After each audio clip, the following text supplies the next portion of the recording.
Thank you. Great. Oh, our last flyer on the first day. You're closing now? Yeah, 6 o'clock now at the end. So, the moment your hips are here, if you stand on your feet and push yourself up, you feel the hips come upwards and vertically. So, you balance, Okay. they move, now, keep going. Okay, and now you can fly.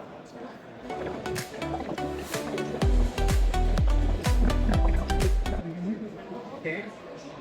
Your mind coming behind this point. Then blocks. No, just when it blocks you directly at the block the window. If you come behind, you're walking. When I come behind you, it'll block you. No, if you're walking again. Oh, it's right, I see. It's following. That's pretty clever. Come on, over here. No, Deeds, it's following you. Come over here, come over here. Yes, there are some improvements to it. Okay, just use manual. You use it. That's it. Now we got it. Right now. Okay, great. And what can you see now? I can see pretty much the reality here, but you can see black screen right in front of you. Okay, so this is your flying stick. This is your altitude. So you fly in the sky, bring you back down at the end. Okay. High and low.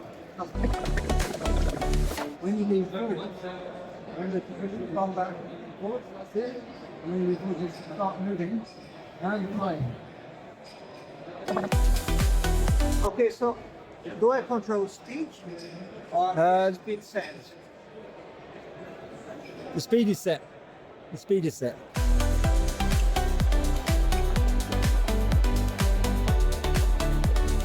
Yeah, it is my feet to set the direction. Yeah, your feet are in charge of steering. I think there are usually some new petrol line here. There are some people in the ground. You're doing some surveying. Tokyo, they're always building. It never stops. Oh. Okay.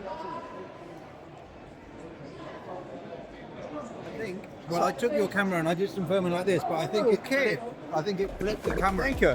So part of it is upside down and part of it is the other way up. But, No worries. That can be corrected in post-production. yeah.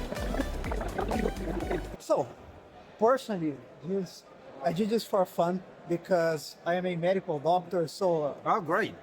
I'm not sure whether there is some clear application of this specific kind of VR in medicine, but it was quite interesting. There are some small problems with buffering.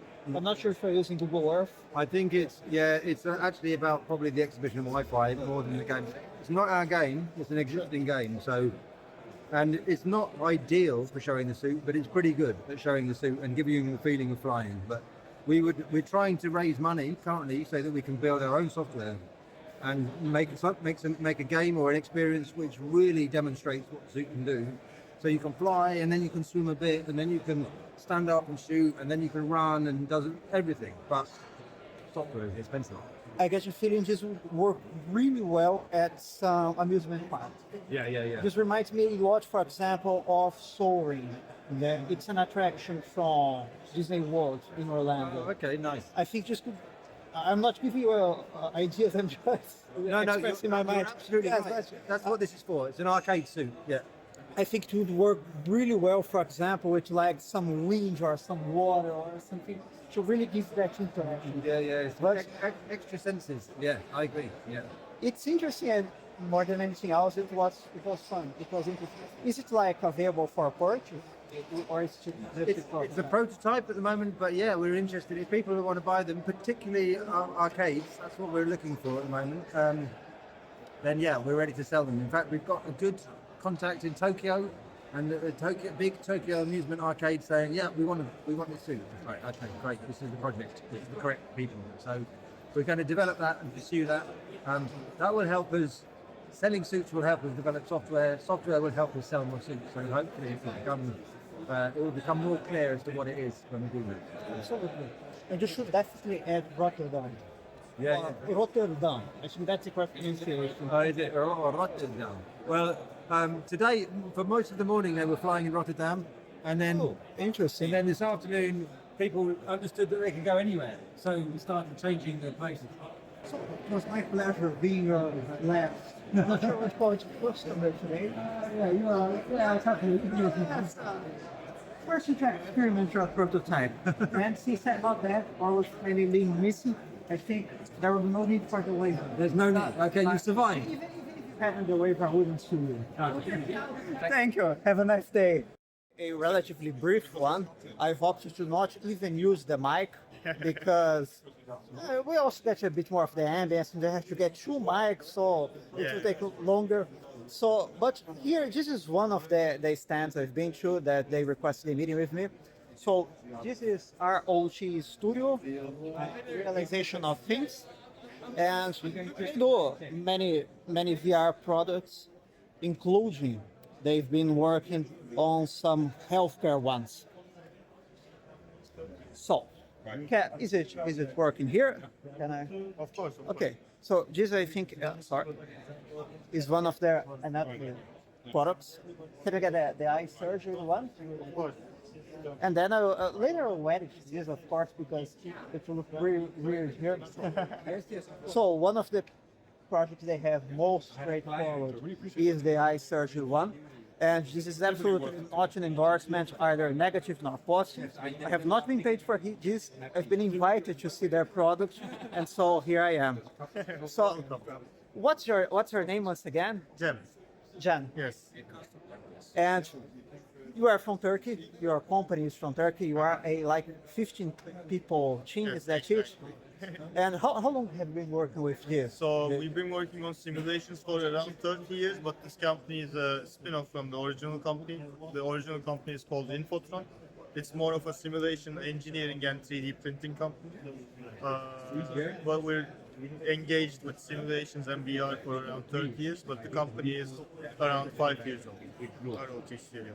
And you mentioned that so far, the project have closest to completion is the ophthalmic surgery simulation. Yes, we also developed a haptic device to feel the tissues of the eye, and we also have a catheter simulation. So it's And when do you expect to have them ready? Like, for example, by next year, 2025? so these are the ones that we're close to finishing, so probably around the beginning of 2025 they will be ready for the purchase. And we also have ongoing projects. We're working with experts in the medical industry, so we're always trying to develop ourselves on the training. And just to be clear, I've asked this then before. They do not sell any products yet. They are currently developing. So they will send me some more information. Hopefully, here it's a bit chaotic. Of course, we're right in the middle of the convention room, so well, it's a good place to get to know things. But it's hard to demonstrate here. You mentioned there's some problem with the Wi-Fi here, so it's hard to actually get on the glasses, but later on we can get to contact over the internet and talk this better. Yes, hopefully in the future we can collaborate together. So, do you want to add something, for example, about the haptics? How long have the haptics been developed? So we started this year around the 6th month, so around June. But now it's just nearly finishing. It was on development, but you can use it now. We're not planning to do serial production on it, but we're going to develop it on demand. So basically, for 6 months we've been working on it. The hardware itself is your proprietary technology. Exactly. We have two different haptics. One is for like a glove, and the other one is to feel the surgeries and the tissues as well.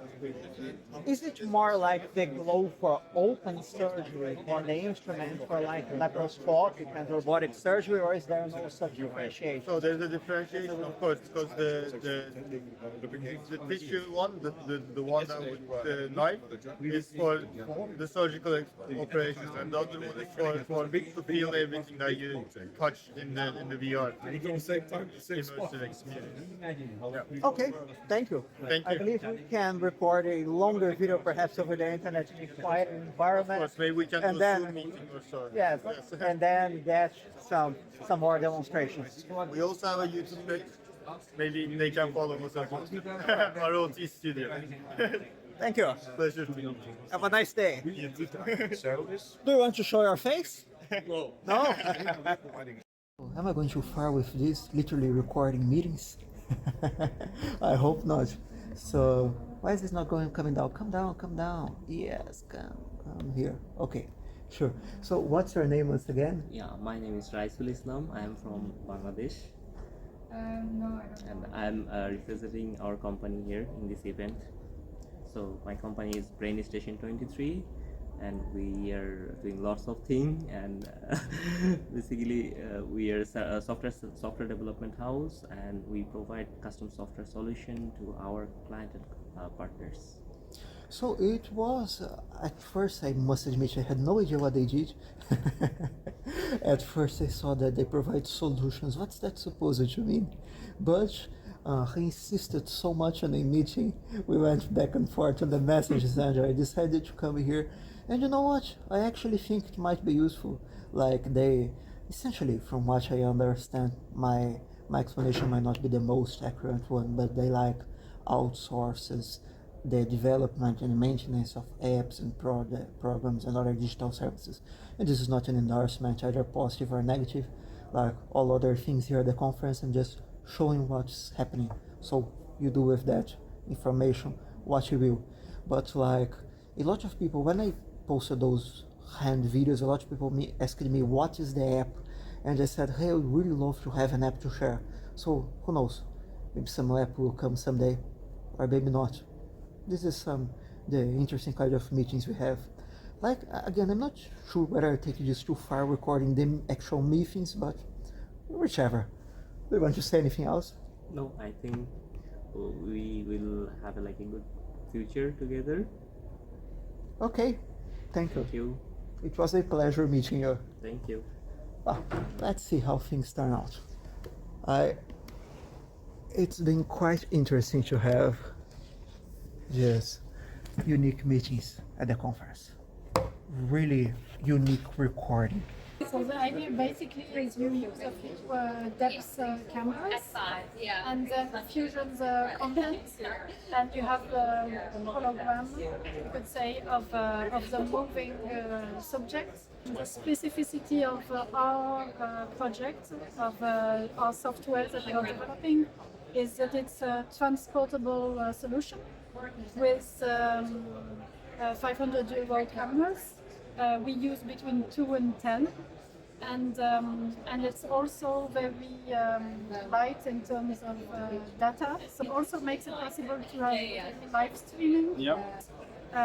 With Hôpital Bichat, the interest is to have pre-recorded content for training staff and students, but also for telemedicine, because then you could have, once it's live, you would have a professional from a distance with a VR headset who could actually collaborate with his colleagues from a distance and see the operation and the patient in 3 dimensions.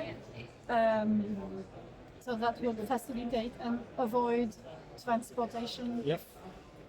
You know, it's an emergency, or you don't want to travel, or you Good advice from a distance. Yep. yeah, so there's those different use cases. And in augmented reality also, and since the summer is also web video, so So, vous êtes naïf, vous êtes François, enchanté. But continue in English because my channel is in English. So you are from French Touch Factory. French Touch Factory. Yeah. And from what I understand, these are 2 different products, or are they the same? Because here what I see is that it's pretty much integrating my real image into the 3D setting here. And what we saw here from the surgery, correct if I'm mistaken, it's basically a 3D recording of the room. Like you would position these cameras here, rather than in line, you put them around the room, and then you get like almost a video game, a 3D recording of the room. So you could like walk around and see it from different sides. Is that right? yeah. and we organized a demo with Université Paris-Cité this year in June. It was a whole day on the topic of innovation for learning and training. And the idea was to show different types of innovation, especially for the health and medical sector. So on that day, we got the opportunity to show the demo to students, a large part of students which were training to become nurses, and also nurses on bloc opératoire. They call it EBOD in French. I guess it must be their OR, the operation room. And actually, the nurse students, most of the time, they don't access to the operation room. So, for example, if you have a very rare surgery that, I don't know, happens once every couple of years, obviously we will not replace the reality, but in some cases, if it's a specific surgery, a specific illness, well, it's maybe one opportunity to actually record it in a very immersive way, and it actually helps study it and be prepared for when the future professional will actually be operating or operational on the event. As a medical doctor, I recognize the use not only for specific surgeries, but also because there is this limited room in the operation room. Like yesterday, I went to a Berghaven Museum, and they have the original operating theater there in Leiden, which has like the many stairs and people sit around to watch. That's not how it was in my university. For example, you have like, it's flat, and there's some limited space, and you can put like 20 students inside the room watching surgery. I mean, hypothetically could, but besides preventing people from moving around, you see basically nothing. And so, even from the point of view of just watching a surgery, I see it as useful. I do think it would be much more useful, for example, for open surgeries, like when we literally cut the patient open, because for like robotic or laparoscopic surgery, you usually already have the recording on the screen, because then you're watching on the screen and you can see it. But for open surgeries, definitely. Have you thought of any other applications so far? For example, as someone who works in medical education, one of the first things I would think about would be to have like an anatomy app in 3D. Like you could look it from many different sides. We have some primitive versions of this already on some apps, but it's not very developed. Have you already tried something? Do you have any partner that's doing something like that? In the medical sector, we have two big use cases. The first one is training for surgeon who want to become a surgeon, or all the people working around the operation. They want to do surgeries, they want to understand and know how it works. You can train those people and show them difficult surgeries already recorded, let's say, in 2D. But on the other side, there is a real-time live streaming of surgeries. And when an expert cannot come to the surgery room, you can participate on the other part of the world and tell to the doctor or the surgeon to do that or that. Like a consulting. Yeah, like expertise, tele-expertise. Yeah, definitely. But you said there is there are like 4 people, 8 people in a small room. So that's why when it's really difficult. If it's training, we'll have time to put like 5 cameras, 7 cameras, 8 cameras, no problem. But in real conditions, it will be impossible to have all those cameras. That's why we need to limit the recording to 1 or 3 camera max. And there are a lot of limitations, size of the room, but also the lights. Because like every camera is able to capture what is behind the light and all around, because it will be dark. So there are solutions with those kind of cameras, because the cameras are depth cameras, that's an infrared. So we will be able to see in black and white. I was thinking exactly that, Yeah. because we have the That's the surgical solution. lights with create enormous contrast. As you can see, even when recording something in the street, for example, if it's sun, you get a lot of contrast. You can see what's on the other side. And that's exactly what I was thinking. Can't you use infrared? Yes, exactly. And we don't have any other partners from the medical sector, but we are very much open to experiment and put our software for other use cases. D'accord, merci beaucoup. If clients want to use it, they That was actually the have time to point use it. repeated over and over. If I want a recording, do I need to go to Paris? Well, we can send you the software, and then you'd need a couple of depth cameras. Yeah. And, I've got my own studio Yeah. here, close by. So this could be interesting for us or collaboration. and then, I mean, we could come around, Yep. you know, for the initial Yep. setup. Yeah. But then, Okay, just before I end the recording, let me say, you are? My name is Marcel Masling from Artichoke. Okay, this is Kinds of- myself. Thank you, Multimedia Productions. Yeah. I watched his talk there about the virtual Rotterdam experience here, and then we were kind of talking. He invited me That's how it works on to check this exhibition like test. this. You go- Okay, so another day leaving the conference. Just once for one last time. Some beautiful chandeliers up there. And it ends at 5 p.m. It's now like 4:25, but a lot of people have already gone.